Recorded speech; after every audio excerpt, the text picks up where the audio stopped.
जी ये चिड़ियाघर के पास है एक पार्क, जो यहाँ पर मैं बचपन से ही आता रहा हूँ और छोटे होते मैंने यहाँ पर बहुत ज़्यादा एंजॉय किया। और आज वही बात है, वक्त ये वो रिपीट हो रहा है।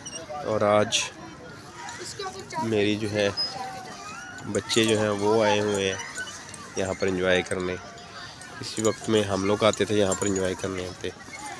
वक्त कितनी जल्दी बदल जाता है, इस चीज़ का एहसास अब हो रहा है।